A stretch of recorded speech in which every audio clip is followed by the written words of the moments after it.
देखिए, एक सीधी सी बात आप जिंदगी भर याद रखेंगे। ये हमारे लिए, समाज के लिए, सबके लिए बेहतर है कि दुनिया में सब कुछ का इलाज है, मगर शक का कोई इलाज नहीं है। और खास करके पति पत्नी के रिश्तों में अगर शक आ गया, किसी को किसी पे, चाहे पति को पत्नी पे या पत्नी को पति पे अगर शक रहता है, तो फिर वो जिंदगी आगे नहीं चलेगा और उसका कोई भविष्य नहीं है, और एक ना एक दिन टूटना निश्चित है और परिवार बिखरना भी तय है। इसीलिए चाहे कुछ भी हो जाए, पति पत्नी के बीच में कोई छुपी हुई बात नहीं होनी चाहिए, और ना ही एक दूसरे पे शक की बात होनी चाहिए, ना ही शक का इसमें गुंजाइश है। नमस्कार, आदाब, मैं हूं इफ्तिखार और आप देख रहे हैं क्राइम अपडेट इंडिया। दोस्तों, आज की जो घटना है इसी पे आधारित है कि इंसान शक में आकर के इतना बड़ा कदम उठा लेता है कि पूरी जिंदगी तबाह हो जाती है और एक परिवार भी बर्बाद हो जाता है। दरअसल आज की जो घटना है ये भी बिहार के मधेपुरा से है। बिहार के मधेपुरा में गांव लगता है गंगारही, वार्ड नंबर 4। इसी में एक शादीशुदा जोड़ा होते हैं। पत्नी होती है त्रिफुल देवी, जिनका उम्र 36 वर्ष, और पति सुरेश प्रसाद होते हैं। ये दोनों बेहतर तरीके से साथ में रहते हैं और लगभग आज से 18 वर्ष पहले इनकी शादी हुई रहती है। इनके 2 बेटे भी हैं और एक बेटी है। परिवार ठीक ठाक था। जिस परिवार में 2 बेटा और 1 बेटी, बेहतर परिवार है। दादा दादी भी थे, यानी कि परिवार एक बेहतर था।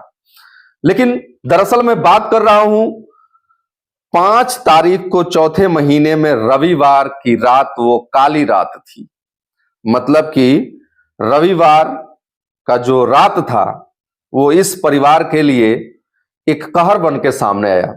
दरअसल इस रात में परिवार के सभी सदस्य और दिन के तरह खाना खा करके सोते हैं। करीब 11 बजे के आसपास सब कोई सो जाता है।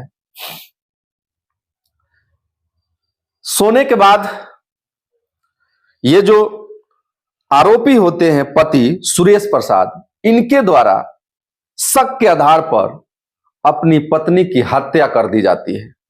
उसका कुदाल से गला रेत कर हत्या कर दी जाती है, और हत्या करने के बाद उसे लगभग घर से 500 किलोमीटर दूर ले जाकर के उसे दफना दिया जाता है इनके द्वारा। इस बात की खुलासा कैसे होती है, उस चीज को हम लोग समझने की कोशिश करेंगे। दरअसल करीब रात्रि के 3 बजे लगभग जब नींद खुलता है, जो बेटा होता है वो साथ में सोया होता है और वो देखता है कि कमरे में कोई नहीं है, ना ही मेरे पिता हैं और ना ही पत्नी है। अब आप, जाहिर सी बात है कि जब रात में कोई बच्चा है, माँ बाप के साथ सोया हुआ है, रात में अचानक नींद खुला और देखा कि कोई नहीं है, ना ही पिता है ना ही मम्मी है, और घर का दरवाजा भी खुला हुआ है, वो बच्चा डर जाता है और डर करके उसी तरह से पड़े रहता है। उसको नींद नहीं आती है, वो ना ही बाहर निकलता है, वो डर से किसी तरह से रूम में पड़ा रहता है। जब पिता बाहर से अंदर आते हैं और बच्चा जब पिता को देखता है तो पिताजी से पूछता है कि पिताजी मम्मी कहाँ है।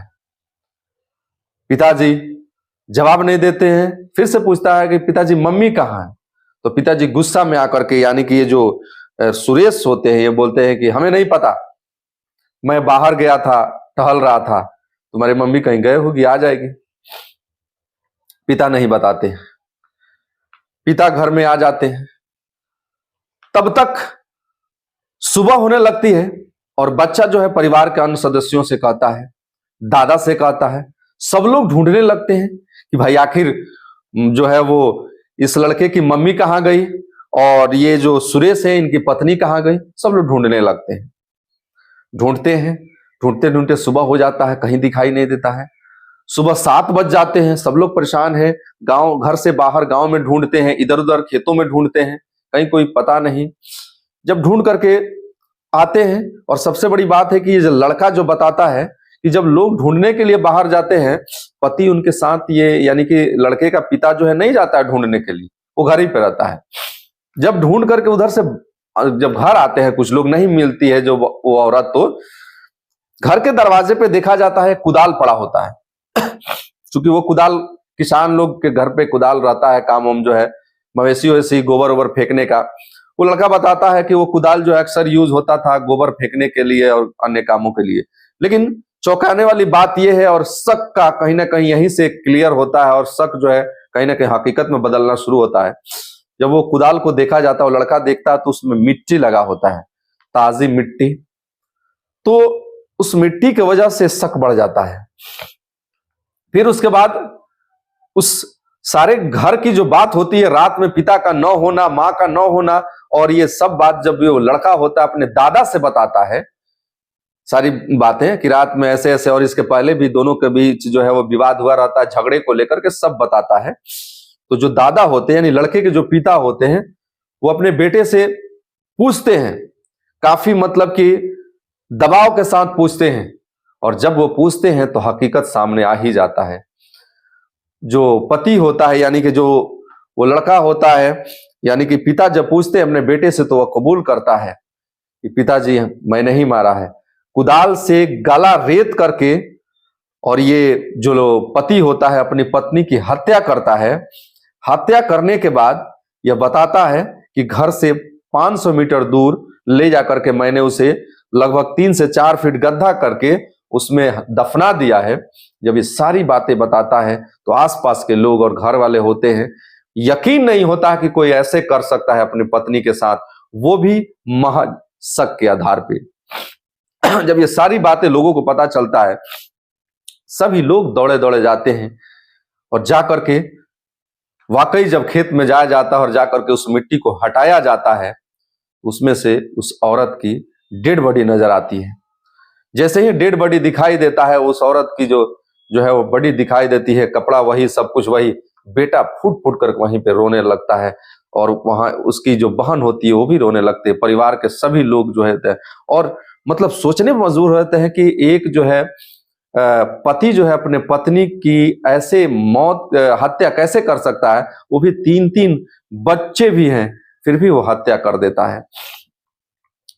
इस घटना को पुलिस प्रशासन को सूचना दे देती है, मौके पे पुलिस प्रशासन भी आती है, और फिर उस डेड बॉडी को वहां से निकाला जाता है। निकालने के बाद जो है उसको पोस्टमार्टम के लिए पुलिस भेज देती है, और फिर पति को अरेस्ट करती है। और बच्चा जो था, लड़का जो था, यानी कि बेटा जो था, अपने बाप को कहता है, पुलिसों से कहता है, पुलिस प्रशासन से कहता है कि जितनी कड़ी से कड़ी सजा हो, जिस तरह मेरी मां को इसने मौत के घाट उतारा है, इसको भी उसी तरह से मौत के घाट उतारा जाए। रो रो करके बेटा कहता है। उधर जो है बेटी भी रो रो के कहती है कि जिस तरह से मेरे मां को इसने मारा है, उसी तरह से इसके साथ भी होना चाहिए। गांव में आक्रोश हो जाता है, लोगों में भी आक्रोश बढ़ जाता है कि कहीं ना कहीं ये घटना जो है समाज के लिए काफी मतलब कि एक तरह से निंदनीय घटना है, और ये समाज में एक गलत मैसेज जाएगा, इस तरह के घटना नहीं होने चाहिए। एक वैसा पिता जो ऑलरेडी जिसके 3 बच्चे हों और केवल शक के आधार पर अपनी पत्नी का कुदाल से गला रेत करके हत्या कर देता है और ले जाकर के बाहर जो है दफना देता है। ये महज एक हत्या नहीं है, एक इंसानियत की हत्या है, एक समाज की हत्या है कि इंसान का माइंड किस तरह हो रहा है। एक पल के लिए भी ये व्यक्ति नहीं सोच रहा है कोई भी कि अगर जिस घटना को अंजाम देने जा रहे हैं उसके बाद क्या होगा, मेरे साथ क्या होगा, मेरे परिवार के साथ क्या होगा, मेरे जो बच्चे हैं उनका क्या होगा, ये कोई नहीं सोच रहा है। अब इंसान को शक और गुस्सा 2 ऐसा चीज है कि दोनों पे कंट्रोल करने की जरूरत है। इंसान अगर शक में आ जाता है तो फिर चाहे कुछ भी कर लिया जाए, वो व्यक्ति जो है हमेशा शक के निगाहों से उसको देखेगा। और दूसरी बात कि किसी बात को लेकर के अगर तुरंत गुस्सा आ जाता है और इंसान अपने आप को कंट्रोल नहीं करता है, तो उससे इतनी बड़ी घटना हो जाती है जिसका जिंदगी भर भरपाया नहीं किया जा सकता है। जैसे कि इस घटना को आप देख लें, पूरा परिवार टूट गया, 3-3 जिंदगियां बर्बाद हो गई।